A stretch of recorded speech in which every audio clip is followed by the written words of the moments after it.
Hello दोस्तों, it's a story time. रात के 2 बजे नींद न आने की वजह से रोशनी डस्टबिन में से बुक निकाल कर पढ़ना शुरू करती है। ये बुक विहान ने अपने दोस्त अमन की ज़िंदगी के ऊपर लिखी है। इसमें लिखा गया हर एक लफ्ज़ हकीकत है, अमन की ज़िंदगी की हकीकत। 7 साल का अमन अपने पेरेंट्स के साथ लंदन में रहता था। अमन ने हमेशा अपने पेरेंट्स को लड़ते हुए ही देखा था। उनकी लड़ाइयों का 7 साल के अमन पर बहुत बुरा असर पड़ता। अमन के पेरेंट्स एक साथ बिल्कुल खुश नहीं थे। इसलिए एक दिन अमन की माँ डाइवोर्स लेकर इंडिया आ जाती है। अमन अपनी माँ से बहुत नाराज़ हो गया। वो अपनी माँ को समझ नहीं पा रहा था कि उन्होंने क्यों उसे अपने पापा से, अपने घर से, अपने स्कूल से और अपने बचपन से दूर कर दिया। नया शहर, नया स्कूल और नए लोगों के बीच अमन खुद को बहुत अकेला महसूस करता था। ऊपर से उसके स्कूल फ्रेंड्स हमेशा उसके पापा के बारे में पूछते रहते, जिस वजह से वो परेशान हो जाता। अमन अपने पापा को बहुत मिस करने लगा था। अमन को अपने पापा की ज़रूरत थी। उसे एक दोस्त की ज़रूरत थी। उसे अपनी माँ के वक्त की ज़रूरत थी। एक दिन अमन के पापा का कॉल आता है। तब अमन उनसे बहुत सारे सवाल और शिकायतें करता है और ये भी कहता है कि उन्हें यहाँ से ले जाए, लेकिन उसके पापा ये कहकर मना कर देते हैं कि अब ये मुमकिन नहीं है और फिर अमन कॉल कट कर देता है। अमन अपने पापा से नफ़रत करने लगता है क्योंकि उसे लगने लगा कि उसके पापा उससे प्यार नहीं करते, इसीलिए तो उन्होंने उसे छोड़ दिया। अमन स्कूल ट्रिप में मनाली जाता है। वहाँ ट्रैकिंग के दौरान अमन और रजत सर बहुत अच्छे दोस्त बन जाते हैं। रजत सर अमन के स्पोर्ट्स टीचर थे, लेकिन अमन के लिए वो एक दोस्त और एडवाइज़र भी थे। अमन उनसे सारी बातें कहता था जो उसने शायद कभी किसी से नहीं की थी। अपनी हर छुट्टी में अमन को रजत सर ट्रैकिंग पर ले जाते थे। अमन को भी ट्रैकिंग में बहुत मज़ा आता था। एक अजीब सा सुकून मिलता था उसे। अमन पार्ट टाइम जॉब करने लगा, पैसे जोड़ने लगा ताकि वो एनआईएम से माउंटेनियरिंग की ट्रेनिंग ले सके। अमन की आंखों ने एक ख्वाब देखना शुरू कर दिया था, माउंटेनियर बनने का। लेकिन अपनी माँ की फाइनेंशियल कंडीशन देखकर उसने तय किया कि वो एमबीए करेगा और अपनी माँ को फाइनेंशियली सपोर्ट करेगा। भले ही एक छत के नीचे रहते हुए भी अमन अपनी माँ से दूर हो गया था, लेकिन उसने अपनी माँ का स्ट्रगल देखा था, जो उसकी अच्छी परवरिश के लिए उसकी माँ ने किया था। एमबीए करने के बाद अमन को बहुत अच्छी कंपनी में जॉब मिल जाती है। पहले काम की वजह से अमन की माँ के पास वक्त नहीं रहता था और अब अमन के पास अपनी माँ के लिए वक्त नहीं रहता था। ऐसा नहीं था कि अमन अपनी माँ से प्यार नहीं करता था, लेकिन हालात, गुस्सा, नाराज़गी और शिकायतों की दीवारें कुछ ज़्यादा ही मजबूत थी और इसीलिए अमन ने इमोशंस, प्यार, रिश्ते जैसे शब्द अपनी डिक्शनरी से निकाल दिए थे।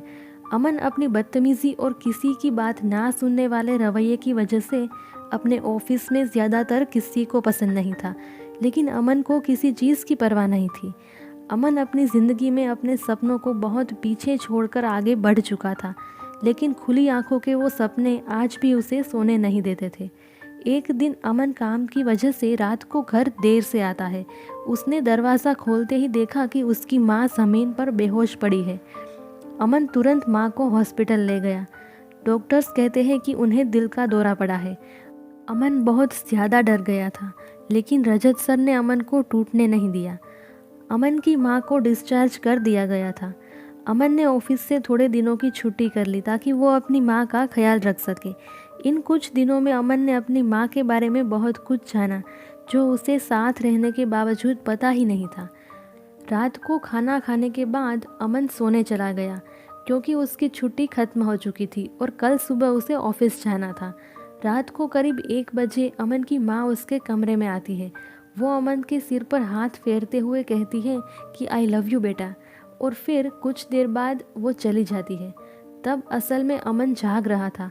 वो अपनी माँ से बहुत कुछ कहना चाहता था, अपने बर्ताव के लिए माफ़ी मांगना चाहता था, आई लव यू टू कहना चाहता था, लेकिन नहीं कह पाया। सुबह नाश्ता बनाकर अमन अपनी माँ को उठाने जाता है। तब उसने देखा कि उसकी माँ अब इस दुनिया में नहीं रही। उस रात अमन बहुत रोया और मन ही मन खुद को कोसता रहा कि काश पिछली रात को उसने अपने दिल की बात माँ से कह दी होती। काश। ऐसा क्यों होता है कि इंसान को खो देने के बाद ही उसकी अहमियत समझ आती है। ये गिल्ट अमन को अंदर ही अंदर खाए जा रहा था और इसे भूलने के लिए अमन दिन रात शराब पीने लगा। अमन बहुत निराश हो चुका था, जैसे अब उसमें जीने की ख्वाहिश ही खत्म हो चुकी हो। अमन को डिप्रेशन से बाहर निकालने के लिए रजत सर उसे साइकेट्रिस्ट के पास ले गए और उस साइकेट्रिस्ट का नाम था विहान शर्मा, यानी मैं। उस दिन सालों बाद मैं अमन से मिला था। असल में मैं और अमन क्लासमेट थे, लेकिन स्कूल में कभी हमारी बात नहीं हुई। मैंने अमन को डिप्रेशन से निकालने की हर मुमकिन कोशिश की, लेकिन अमन अपने इलाज को लेकर बिल्कुल सीरियस नहीं था। वो अक्सर अपनी दवाइयाँ लेना भूल जाता था और मेरे मना करने के बावजूद भी शराब पीता था। लेकिन फिर भी रजत सर और मेरी कोशिशें आखिरकार रंग लाई। अमन ठीक होने लगा था। अमन ने खुद को काम में बहुत बिजी कर लिया, लेकिन उस दिन अमन बहुत अपसेट था क्योंकि बहुत अच्छी प्रेजेंटेशन देने के बावजूद अमन को नहीं बल्कि उसके कलीग को प्रमोशन मिला था। गुस्से में आकर अमन बहुत शराब पीकर अपने ऑफिस में सबसे झगड़ा करता है और तो और अपने कलीग के साथ मारपीट भी करता है, जिस वजह से अमन को रात जेल में बितानी पड़ती है।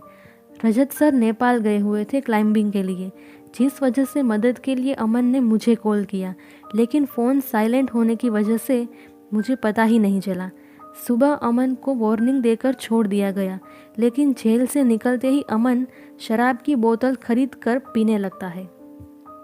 अमन फुटपाथ पर लड़खड़ाते हुए बस चलता जा रहा था। सुबह मैंने अमन का कॉल देखते ही उसे कॉल बैक किया, लेकिन अब उसने रिसीव नहीं किया। मैं उसके ऑफिस गया तब मुझे सारी बात पता चली। फिर पुलिस स्टेशन गया तो वो वहाँ से भी निकल चुका था। रात हो चुकी थी, लेकिन अमन का कुछ पता नहीं चला। तभी मैंने देखा कि अमन ब्रिज के ऊपर खड़ा था। वो लड़खड़ा रहा था।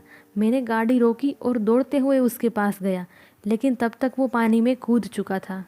रोशनी बुक बंद करके फिर से उसे डस्टबिन में डाल देती है। रोशनी को बहुत गुस्सा आ गया था विहान पर, क्योंकि उसने ऐसी वाहियात कहानी लिखी, और अमन पर भी, क्योंकि उसने अपनी जान ले ली।